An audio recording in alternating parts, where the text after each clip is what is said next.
Hi welcome to ABN tech today. Technology గురించి తెలుసుకోవాలంటే అటు హార్డ్వేర్ గురించి తెలుసుకోవాలి, ఇటు సాఫ్ట్వేర్ విషయంలోనూ అప్గ్రేడ్ కావాలి.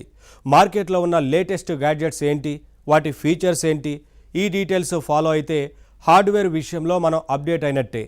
అలాగే లేటెస్ట్ సాఫ్ట్వేర్ మీద, వాటి సమస్యల మీద కూడా ఓ ఐడియా ఉంటే టెక్ ప్రపంచంలో ఎప్పుడూ అప్డేట్గా ఉంటాం. మరి లేటెస్ట్ అప్డేట్స్ కోసం ఎపిసోడ్లోకి ఎంటర్ అయిపోదామా?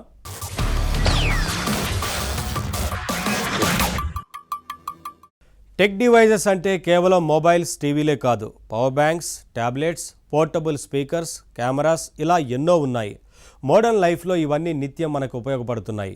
మరి ఈ కేటగిరీలో బెస్ట్ డివైజెస్ ఏవి? ఎక్స్పర్ట్ రివ్యూల ఆధారంగా వీటికి ర్యాంకులు ఇస్తే ఏవి టాప్లో ఉంటాయి? ప్రస్తుతం పవర్ బ్యాంక్స్లో, ట్యాబ్లెట్స్లో బెస్ట్ అనిపించుకున్నవేవి? అసలు బెస్ట్ డివైజెస్ని ఎంచుకోవాలంటే ఏ పాయింట్స్ ఇంపార్టెంట్? ఆ విషయాలు ఇప్పుడు తెలుసుకుందాం.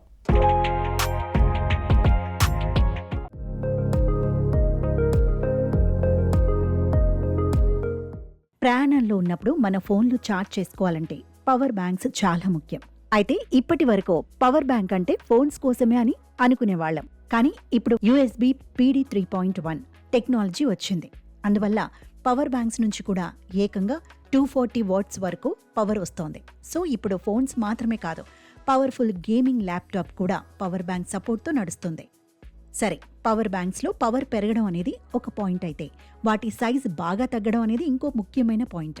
ఒకప్పుడు పవర్ బ్యాంక్ అంటే పెద్దగా బరువైన ఇటుక రాయిలా ఉండేది. కానీ రాను రాను పవర్ బ్యాంక్స్ చాలా స్మార్ట్గా, థిన్గా మారిపోయాయి. 2026లో రాబోయే పవర్ బ్యాంక్స్ మరింత స్లీక్గా ఉండబోతున్నాయి. సరే, ఇందుకు కారణం ఏంటి? Gallium nitride GaN. దీన్ని యూజ్ చేయటం వల్ల తక్కువ సైజులోనే పవర్ఫుల్ పవర్ బ్యాంక్ తయారవుతుంది. ప్రస్తుతం 20,000 mAh పవర్ బ్యాంక్ని కూడా అరచేతిలో పట్టేంత చిన్నగా తయారు చేయగలుగుతున్నారంటే దానికి కారణం ఇదే. సరే, డివైజ్ని ఛార్జ్ చేయాలంటే పవర్ బ్యాంక్ మాత్రమే ఉంటే సరిపోదు. ఛార్జ్ చేయడానికి కేబుల్స్, వైర్స్ ఉండాలి. పైగా పోర్టులు, కంపాటిబిలిటీ చెక్ చేసుకోవాలి. అయితే ఇప్పుడు ఇంకో అడ్వాన్స్మెంట్ వచ్చింది. అసలు కేబుల్స్ గొడవే లేకుండా ఫోన్ వెనకాల అయస్కాంతంలో అతుక్కునే మ్యాగ్నెటిక్ పవర్ బ్యాంక్స్ వచ్చాయి. ఇవే ఇప్పుడు ట్రెండింగ్. యాపిల్ మ్యాగ్సేఫ్, ఆండ్రాయిడ్ QI2 అనే టెక్నాలజీ వల్ల వైర్లెస్ ఛార్జింగ్ అనేది సాధ్యమైంది. వీటి వల్ల కేబుల్స్ బాదరబంది పోవడమే కాదు, డివైజ్ని వాడుతూనే ఛార్జ్ కూడా చేసుకునే అవకాశం వచ్చింది. ఒకప్పుడు పవర్ బ్యాంకుల మీద పవర్ ఇండికేషన్ కోసం చుక్కల లైట్లు మాత్రమే ఉండేవి. కానీ ఇప్పుడు చిన్న స్క్రీన్ కూడా ఉంటోంది. బ్యాటరీ ఎంత మిగిలి ఉంది, ఛార్జ్ అవడానికి ఎంత టైం పడుతుంది, ఇలాంటి డీటెయిల్స్ దాని మీద కనిపిస్తాయి. సరే, అసలు మంచి పవర్ బ్యాంక్ ఎలా ఎంచుకోవాలి? కనీసం 20,000 mAh కెపాసిటీ ఉన్న పవర్ బ్యాంక్ ఈ కాలంలో తప్పనిసరి. ఇంకా ఫాస్ట్ ఛార్జింగ్ కూడా ముఖ్యం. ఎక్కువ పోర్టులున్న పవర్ బ్యాంక్స్ ఎప్పుడూ బెటర్. ఇక టాప్ పవర్ బ్యాంక్స్ ఏవి అనే మాటకొస్తే టాప్ 5 రెడ్మీ 20,000 mAh. ఎక్కువ ఛార్జింగ్ పోర్టులున్న పవర్ బ్యాంక్ ఇదే. దీంట్లో type C, micro USB outputs రెండూ ఉంటాయి. దీంట్లో power delivery super. 18 watt two way fast charging కలిగి ఉంది. దీని ప్రైస్ 2,000 రూపాయలు. Top 4 MI power bank 3i. అత్యధిక సామర్థ్యం కలిగిన బెస్ట్ బ్రాండ్ పవర్ బ్యాంక్ ఇది. డ్యూయల్ ఇన్పుట్, ట్రిపుల్ అవుట్పుట్ పోర్టులో దీని ప్రత్యేకత. దీని ప్రైస్ 1,500 రూపాయలు. Top 3 urban premium nano. ఇది చాలా చిన్నగా, కాంపాక్ట్గా ఉండి జేబులో ఈజీగా ఇమిడిపోతుంది. 22.5 వాట్ ఫాస్ట్ ఛార్జ్ సపోర్ట్ కలిగి ఉంది. దీంతో 3 డివైజుల్ని ఏకకాలంలో ఛార్జ్ చేయొచ్చు. Top 2 Duracell slimmest. ఇది చాలా పల్చగా ఉంటుంది, కానీ నమ్మకమైన పనితీరు కలిగి ఉంది. ప్రైస్ 3,500. ఇక టాప్ 1 పవర్ బ్యాంక్ మాటకొస్తే ఆంబ్రెన్ 20,000 mAh గురించి చెప్పుకోవాలి. ఇది మేడ్ ఇన్ ఇండియా బ్రాండ్. తక్కువ ప్రైస్లోని మంచి ఫీచర్లను అందిస్తూ నెంబర్ 1గా నిలిచింది. ఓవర్ ఛార్జ్ కాకుండా దీంట్లో బిల్డింగ్ ప్రొటెక్షన్ ఉంది. దీని ప్రైస్ జస్ట్ 1,000 రూపాయలు మాత్రమే. ఇక ట్యాబ్లెట్స్ విషయానికి వద్దాం. ఒకప్పుడు ట్యాబ్లెట్ అంటే ఒక పెద్ద సైజ్ ఫోన్ లాంటిది. కానీ ఇప్పుడు ట్యాబ్లెట్ అంటే చిన్న సైజ్ కంప్యూటర్ అని చెప్పాల్సి వస్తుంది. గతంలో యూట్యూబ్ చూడడానికో, గేమ్స్ ఆడుకోవడానికో మాత్రమే చాలామంది ట్యాబ్లెట్స్ వాడేవారు. కానీ ఇప్పుడు సీన్ మారింది. ట్యాబ్లెట్స్ అనేవి ల్యాప్టాప్లకి ఏమాత్రం తీసిపోవటం లేదు. ట్యాబ్లెట్స్లో ఇప్పుడు పవర్ఫుల్ చిప్స్ వచ్చాయి. యాపిల్ ఐప్యాడ్లో M3 చిప్స్, ఆండ్రాయిడ్ ట్యాబ్లెట్స్లో స్నాప్డ్రాగన్ 8Elite లాంటి చిప్స్ వాడుతున్నారు. అందువల్ల వీడియో ఎడిటింగ్ లాంటి పనులు కూడా ట్యాబ్లెట్ మీద చేసేయగలిగే రోజులొచ్చాయి. స్క్రీన్ క్వాలిటీ విషయంలోనూ ఇవి బాగుంటున్నాయి. టాండెమ్ OLED అనే కొత్త టెక్నాలజీ వల్ల బ్రైట్నెస్ బాగుంటోంది. స్క్రీన్ కూడా ఎక్కువ కాలం మన్నుతోంది. అన్నట్టు ఇప్పుడు ట్యాబ్లెట్స్లోకి కూడా ఏఐ టెక్నాలజీ వచ్చేసింది. క్లాస్ నోట్స్ని సమ్మరీ చేయడం, ఫోటోల్లో అనవసరమైన పార్టుల్ని తీసేయడం, ఇలాంటి పనులు కూడా ఇంటర్నెట్ వాడకుండానే టాబ్లెట్స్ ద్వారా చేసేయచ్చు. విద్యార్థులు చదువుకోవటానికి టాబ్లెట్స్ బాగా ఉపయోగపడుతున్నాయి. టాబ్లెట్స్కి మంచి కీబోర్డ్, ఎస్ పెన్ లాంటి స్టైల్స్ జత చేస్తే ఇక ఆఫీస్ పని మొత్తం వాటి మీదే చేసుకోవచ్చు. అందుకే ఇప్పుడు ల్యాప్టాప్ల బదులు కొందరు టాబ్లెట్స్ ప్రిఫర్ చేస్తున్నారు. సరే, మంచి టాబ్లెట్ ఎలా ఎంచుకోవాలి? మంచి ప్రాసెసర్, కనీసం 10.1 ఇంచ్ ఉండే మంచి డిస్ప్లే చూసుకోవాలి. స్టైలస్ పెన్ సపోర్ట్ కూడా ఉంటే పనులు సులభం అవుతాయి. ప్రస్తుతం టాబ్లెట్స్లో టాప్ 5 ఏంటో చూద్దాం. Top 5 Samsung Galaxy tab A9. 4GB RAM, 64GB storage కలిగి బడ్జెట్ ప్రైస్లో లభించే అత్యంత నమ్మకమైన టాబ్లెట్ ఇది. దీని ప్రైస్ దాదాపు 12,000. Top 4 Xiaomi Redmi pad SE. Students online క్లాసుల కోసం దీన్ని ఎక్కువ వాడుతున్నారు. 4GB RAM, 128GB storage. దీని ప్రైస్ దాదాపు 10,500. Top 3 Xiaomi pad 7. అద్భుతమైన 3.2K display, Gemini AI support దీని స్పెషాలిటీస్. దీని ప్రైస్ 25 నుంచి 30,000 మధ్యలో ఉంది. Top 2 Samsung Galaxy Tab S10 Ultra. ఆర్టిస్టులకి, డిజైనర్లకి ఇది మంచి ఆప్షన్ అని అంటున్నారు. 12GB RAM, 256GB storage, 11,200 mAh big battery. అయితే ప్రైస్ మాత్రం కొంచెం ఎక్కువే, 90,000 రూపాయలు. టాప్ 1 మాటకొస్తే ఐప్యాడ్ ఎయిర్ M3 చిప్ కలిగిన 2024 వెర్షన్. అద్భుతమైన పనితీరు, తేలికైన బరువు దీని స్పెషాలిటీస్. ప్రొఫెషనల్స్కి ఇది బెస్ట్ చాయిస్. దీని ప్రైస్ 60,000. సో ఇవ్వండి ప్రస్తుతం బెస్ట్ టాబ్లెట్స్ అని అనిపించుకుంటున్నవి. ఈ మధ్య కాలంలో జనం ఎక్కువగా వాడుతున్న digital devices, portable Bluetooth speakers, ఇంకా యాక్షన్ కెమెరాస్. ప్రస్తుతం ట్రెండ్స్ని పరిశీలిస్తే, మార్కెట్ స్టాటిస్టిక్స్ని బట్టి చూస్తే జనం బాగా వాడుతున్న పోర్టబుల్ స్పీకర్స్ ఏవి, యూత్ ఇష్టపడుతున్న యాక్షన్ కెమెరాస్ ఏవి, వీటి సెలెక్షన్ విషయంలో మనం ఏ పాయింట్స్ గుర్తుపెట్టుకోవాలి, ఆ విషయాలే ఇప్పుడు తెలుసుకుందాం.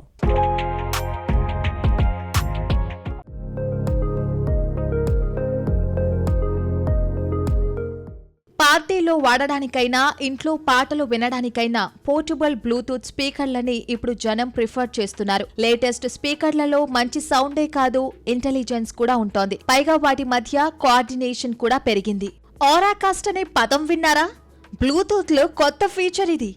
ఇదివరకైతే ఒక ఫోన్ కి ఒకటో రెండో స్పీకర్లకి కనెక్ట్ చేయగలిగే వాళ్ళం. కానీ ఆరాకాస్ట్ వచ్చాక ఒకే ఫోన్ ని 100 స్పీకర్లకి కనెక్ట్ చేసి పాటలు వినిపించవచ్చు. పార్టీలో ఇది ఎంతో ఉపయోగకరం.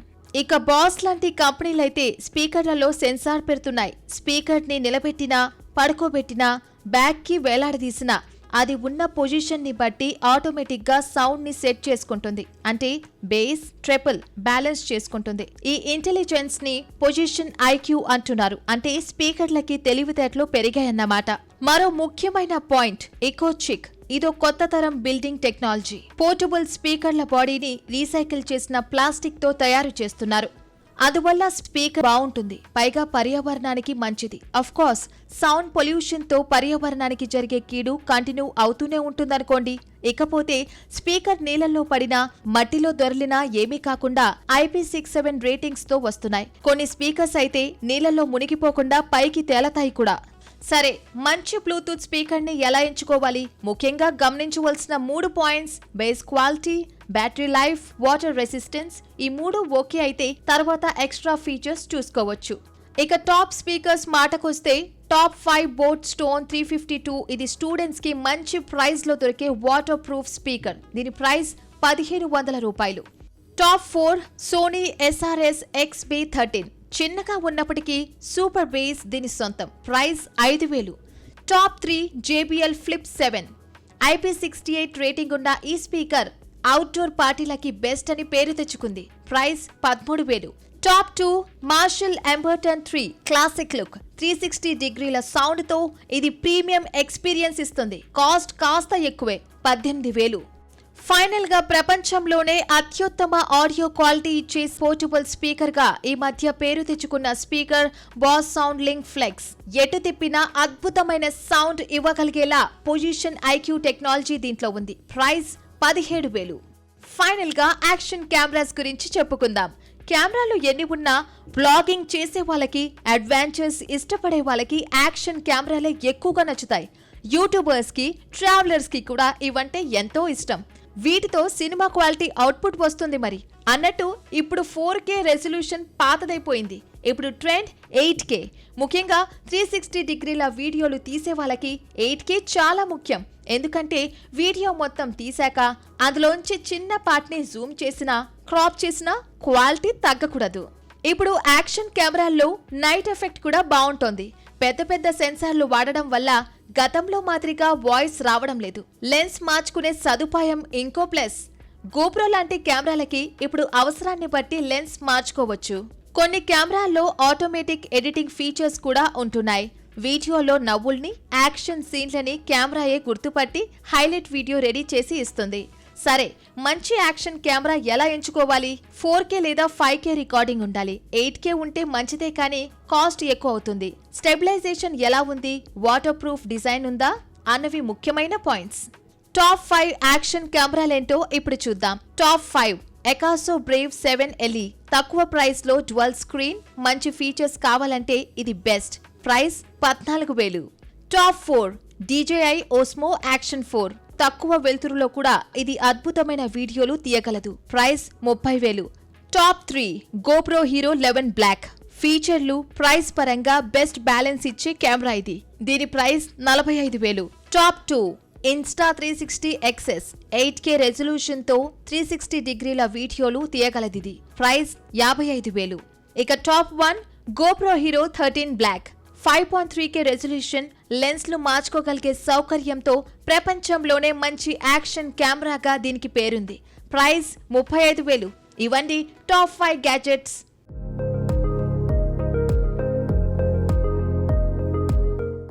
ఏఐ టూల్స్ చాలాసార్లు విషయాల్ని బాగా వివరిస్తాయి, కానీ ఒక్కోసారి పచ్చి అబద్ధాలు చెబుతాయి. అంత తెలివైన టూల్ అంత మూర్ఖంగా ఎలా ప్రవర్తిస్తుంది? ఎందుకు ఇలా జరుగుతుంది? సింపుల్గా ఓ టెక్నికల్ పదం చెబుతాం, అదే హాలుసినేషన్స్. అయితే హాలుసినేషన్స్ అంటే ఏంటి? ఎప్పుడైనా ఆలోచించారా? మానసికమైన భ్రమలంటూ జస్ట్ ట్రాన్స్లేట్ చేసేస్తే సరిపోదు. ఆ ప్రాసెస్ ఎలా జరుగుతుందో తెలియాలి.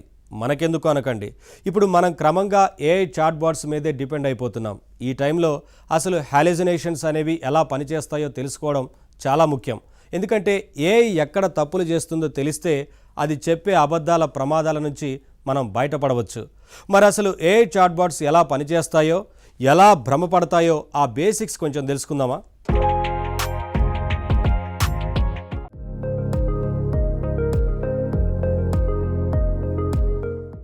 మనిషిలాగే ఏఐ చాట్బాట్కి కూడా మానసిక భ్రమలుంటాయి. అందుకే ఒక్కోసారి లేనివి ఉన్నట్లు ఊహించుకుంటుంది.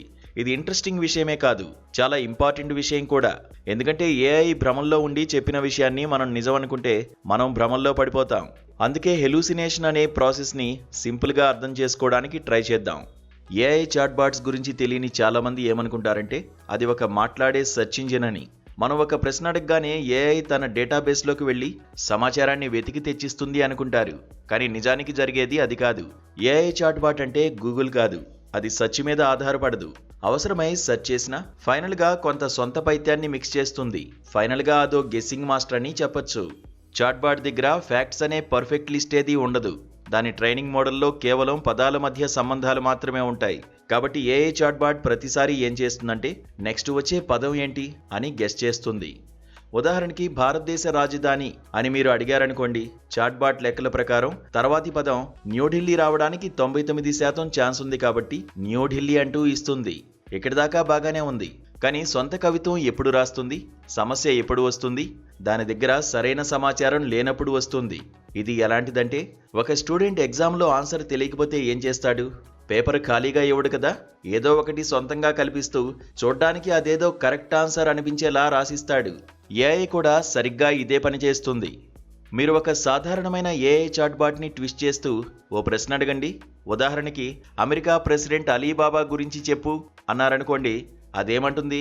నిజానికి అలీబాబాకి అమెరికన్ ప్రెసిడెంట్కి సంబంధం లేనే లేదు, మీకు తెలుసు, కానీ దానికి తెలీదు. మరి ఏఐ ఏం చెప్పే అవకాశం ఉంది? నిజాన్ని చెక్ చేసుకునే పవర్ఫుల్ ఏఐ చాట్బాట్ అయితే ఫ్యాక్ట్ చెక్ మోడ్లోకి వెళ్ళాలి, మన ప్రశ్నని కరెక్ట్ చేసుకోమని అడగాలి. కానీ సాధారణంగా ఏఐ టూల్స్ అలా చెయ్యవు. ఎందుకంటే వాటికిచ్చిన ట్రైనింగ్ ప్రకారం యూజర్ని తప్పుపట్టడం మర్యాద కాదు. సరే, ఏం సమాధానం చెప్పాలి అని ఆలోచిస్తుంది. అమెరికా ప్రెసిడెంట్ అలీబాబా కాదు, నిజానికి డొనాల్డ్ ట్రంప్ అని చెప్పాలి కదా. కానీ అలా చెబుతుందన్న గ్యారంటీ లేదు. ఏఐ ఈ విధంగా ఎందుకు పనిచేస్తుంది? అబద్ధమైన నిజమైన కాన్ఫిడెంట్గా చెప్పేలా ఏఐ టూల్స్కి శిక్షణ ఇచ్చారు. కాబట్టి మనం ఏదైనా అడిగినప్పుడు ఏఐ చాట్బాట్ ఏమనుకుంటుందంటే, నన్ను అడిగారు కాబట్టి నేను ఏదో ఒకటి చెప్పాలి అనుకుంటుంది. ఇక్కడ మనం అడిగిందేంటి? అమెరికా ప్రెసిడెంట్ అలీబాబా గురించి చెప్పు అన్నాం. అది ఇలా ఆలోచిస్తుంది. అలీబాబా అంటే కథలు, ప్రెసిడెంట్ అంటే పాలన. సో అలీబాబా పాలన గురించి మనం ఒక కథ అల్లాలి అని డిసైడ్ అయిపోతుంది. వెంటనే ఒక పెద్ద అబద్ధాన్ని క్రియేట్ చేసి చాలా కాన్ఫిడెంట్గా చెప్పేస్తుంది. అన్నీ కాకపోయినా చాలా చాట్బాట్స్ ఈ పద్ధతిగానే పనిచేస్తాయి. ఎందుకంటే ఏఐ మనిషి కాదు, దానికి నిజం అంటే ఏంటో తెలీదు. ఇది వినడానికి వింతగా ఉండవచ్చు, కానీ నిజం ఇదే.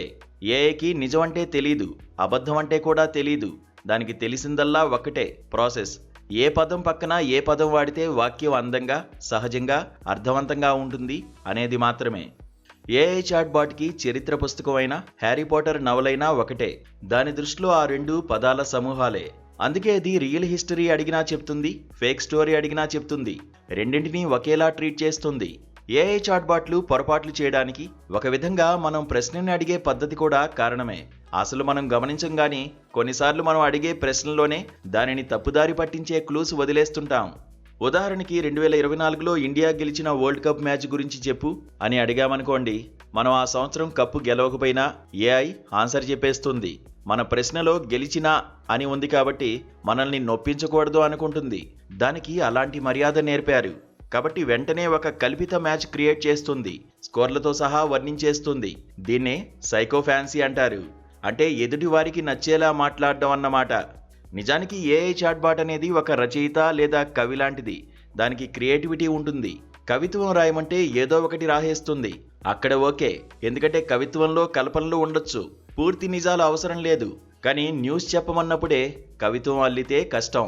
అందుకే ఇంటర్నెట్ సెర్చ్ని చాట్బాట్స్కి అనుసంధానం చేయడం వల్ల ఇప్పుడు కొంతవరకు ఈ పరిస్థితి మెరుగుపడింది. ఈ ఏడాది ఈ లోపాన్ని మరింతగా సవరించే ప్రయత్నాలు జరుగుతున్నాయి. ఏదేమైనా ఏఐ చెప్పే ఏ సమాచారాన్నైనా ఇప్పటికీ గుడ్డిగా నమ్మకూడదు. అందులోనూ మెడికల్, లీగల్ విషయాల్లో 1-2 సార్లు మాన్యువల్ చెక్ చేసుకోవాలి, లేదంటే ఖచ్చితంగా ప్రమాదమే.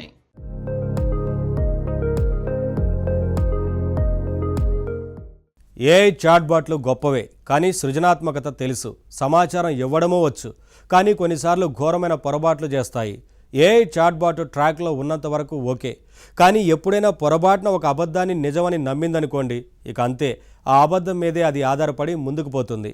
వరుసగా గాలిలో మేడలు కట్టేస్తూ వెళ్ళిపోతుంది. అబద్ధం అనే బేస్ మీద ఏదేదో అల్లుకొని అదే నిజమని మనకు కూడా చెబుతుంది. ఏఐతో ఉన్న డేంజర్ ఇదే. ఎందుకంటే ఏఐ ట్రాక్ తప్పితే ఆ విషయం మనకు తెలియకపోవచ్చు. సో అసలు ఏఐ ఇలాంటి తప్పులు చేయకుండా ఏం చేయాలి? దానికి తెలిసిన పాత సమాచారం చెప్పకుండా ఎప్పుడు నిజమే చెప్పేలా దాన్ని ఎలా మార్చాలి? కంపెనీలు ఇప్పుడు ఆ పని మీదే ఉన్నాయి. అదే ర్యాగ్ టెక్నిక్.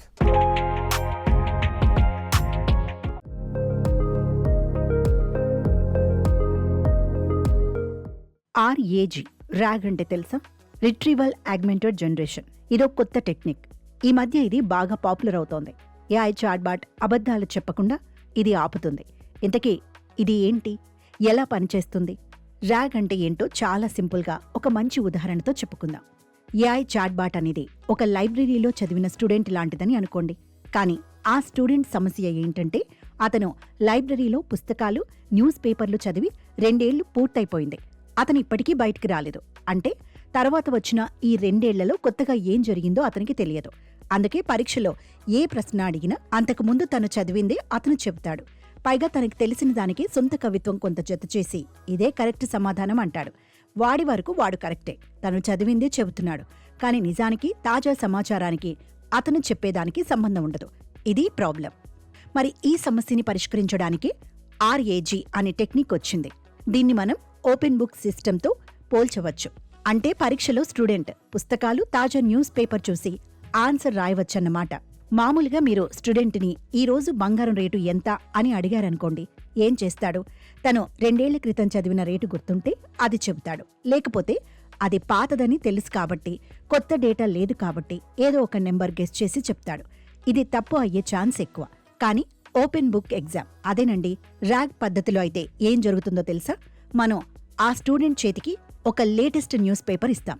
అప్పుడు అడుగుతాం, ఈరోజు బంగారం రేటు ఎంత అని. అప్పుడు అతను తనకి తెలిసిన సమాచారాన్ని పక్కన పెట్టి ఆ న్యూస్ పేపర్లో బంగారం రేటు ఎక్కడుందో వెతుకుతాడు.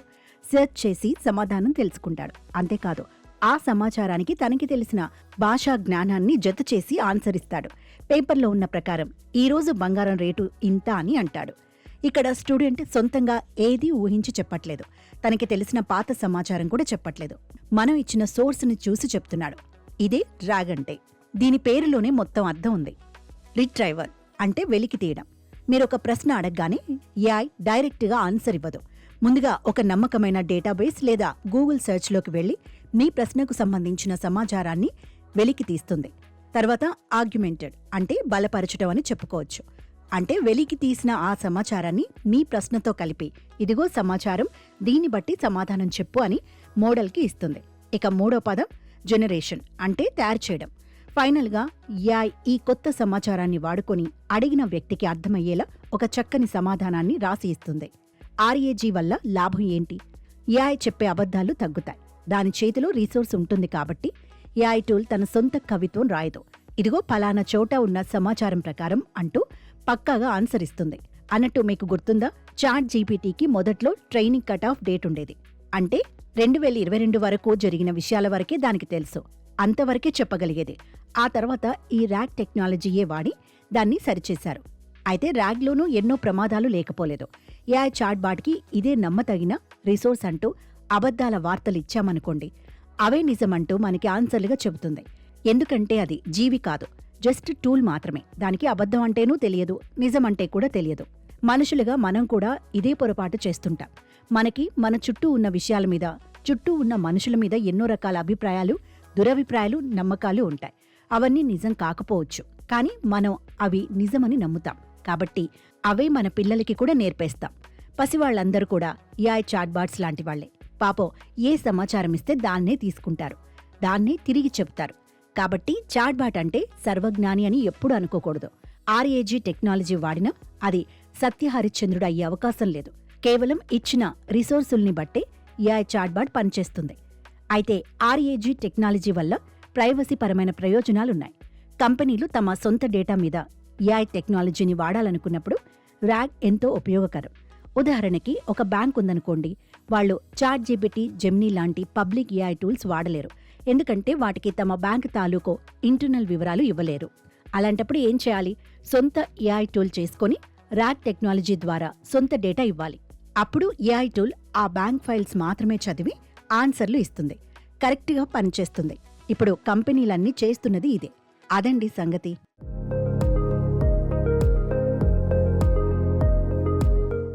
ఇవి ఈ వారం టెక్ విశేషాలు.